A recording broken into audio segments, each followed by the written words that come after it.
déjenme hacer un paréntesis, si me permiten, porque antes de que se me pase, hablábamos de cabeza de vaca y creo que es válido si desde aquí le mando toda mi solidaridad a la colega Marta Olivia López Medellín, de en un 2x3 Tamaulipas, que publicó que habían encontrado un campo de exterminio en uno de los ranchos del exgobernador panista de Tamaulipas, y este recabrón a través de redes sociales salió a amenazarlos. Respecto a la nota publicada por En un 2x3, donde se hacen acusaciones a mi persona, claro que es totalmente falso que yo sea propietario del recinto mencionado en el ejido La Retama, así como los hechos que dolosamente me imputan. Qué poca ética periodística, me reservo el derecho de proceder legalmente contra el autor de la nota, y por ahí también arrobó a La Octava y a Julio Astillero, y Marta Olivia me escribía que si lo había visto, y le dije sí, como siempre, no está sola Marta Olivia, y escribe en Twitter Marta Olivia López Medellín: Francisco García Cabeza de Vaca amenaza con proceder en contra de un 2x3, sitio que dirijo, por la nota donde se informa de un nuevo centro de exterminio en terrenos ejidales que compró casi en su totalidad. La fuente es la UIF, la Unidad de Inteligencia Financiera, y los links los pueden consultar, los pone ahí. Traigo este tema a colación porque creo que es necesario en estos casos cerrar filas, ¿no? Sí. Y preguntarles, ¿ustedes tanto tiempo tienen publicando, investigando sobre el crimen organizado? ¿Se ha complicado? ¿O cómo es la labor hoy para poder hablar de estos temas? Que además hay que decirlo, no todos los medios se atreven, no todos los medios están interesados, pues siquiera en estos temas, pero es importante porque esos mismos medios que no hablan de estos temas son los que van a querer evaluar la estrategia de seguridad cuando se esté yendo el presidente Andrés Manuel López Obrador, y me parece de muy poca madre que quieran evaluar algo de lo que ni siquiera han analizado y desmenuzado. Por el caso de Marta Olivia, pregunto, ¿qué tan difícil es hablar de esos temas hoy en día? Bueno, Marta Olivia es una histórica trabajadora por los derechos humanos, para empezar. Antes de ser una informante del narcotráfico, ella trabajaba para los derechos humanos, ¿no? Y participó activamente en organismos de periodistas. Me acuerdo en una ocasión, ella llevó la voz cantante cuando había unos 18 corresponsales de 18 estados del país, y nos reunimos en México, y ella fue una de las más relevantes oradoras de las que intervinieron en este momento, hablando de que los periódicos de su tierra no podían a veces trabajar por sí mismos porque querían recibir órdenes. La delincuencia les imponía las órdenes, qué hacer y qué no hacer. O los mataban. Como que jefes de información en los Zetas, ¿no? Decía. Sí, claro. Entonces, pues ahora esto es consecuencia de todo ese trabajo. ¿Qué pasa con la gente como Marta Olivia?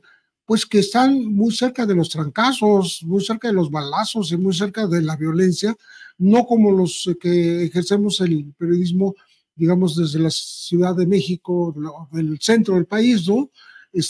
No es que estés inmune ni seas impune, pero sí corremos menos riesgo. Sobre todo porque también si sabes cuidarte, si sabes ser moderado, no decir cosas en exceso, o no entrar en errores de apreciación, o no usar calificativos peyorativos en contra de la gente, de presuntos delincuentes, etcétera, ¿no? No vas a decir el señor Chapo, ¿verdad? Pero no vas a decir el asesino Joaquín Guzmán. O sea, ese tipo de cosas.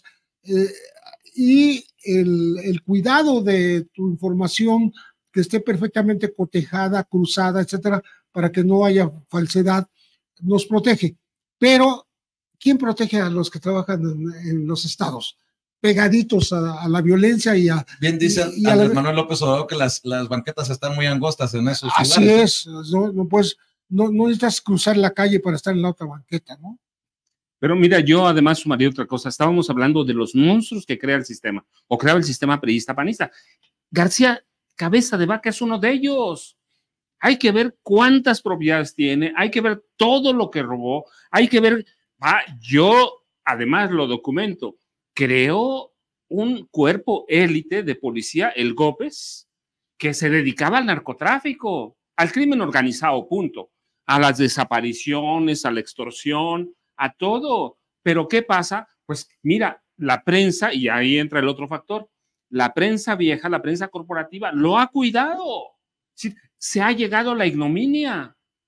Proteges a García Cabeza de Vaca, proteges a José Antonio, a Gurría, ¿sí?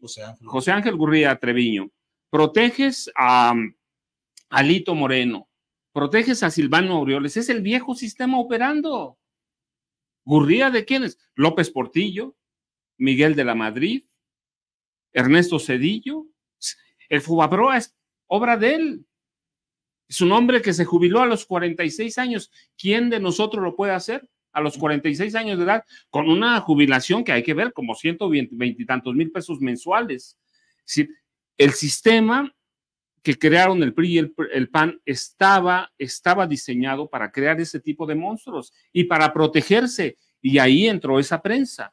¿Quiénes son los dueños de esa prensa? Los mismos. Hay que ver quién es el dueño del Universal. El mismo, los dueños del Sol de México, los mismos. El financiero de los Arroyo haciendo negocios con García Luna, ¿no? Pero mira, el Heraldo, ¿de quién es? ¿Quién lo crea?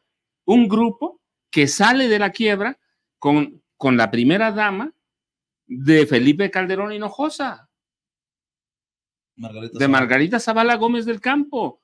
El grupo Andrade estaba en quiebra. Uno de sus primos hermanos trabajaba con ellos. Y le da que por órdenes de Margarita, ellos renuevan toda la flota de pipas de Pemex. Y luego reciben otros contratos. Es la misma prensa, por eso se protegen. Entonces, hemos llegado a la ignominia de proteger a criminales, no importa cuántas pruebas tengas. Y no importa lo que hagas, y luego tienes a personajes que están abandonados. ¿Sí? Ahora les dicen que los va a demandar, pero antes, ¿qué hacían? Les dejaban, yo recuerdo en Tamaulipas, les dejaban amenazas, les dejaban bombas en los carros y a la siguiente los mataban. Sí, es una secuencia histórica de monstruos que creó el PRI y de monstruos que creó el PAN, en el que sobresale, claro, García Luna. Y este es alumno de García Luna y de Felipe Calderón.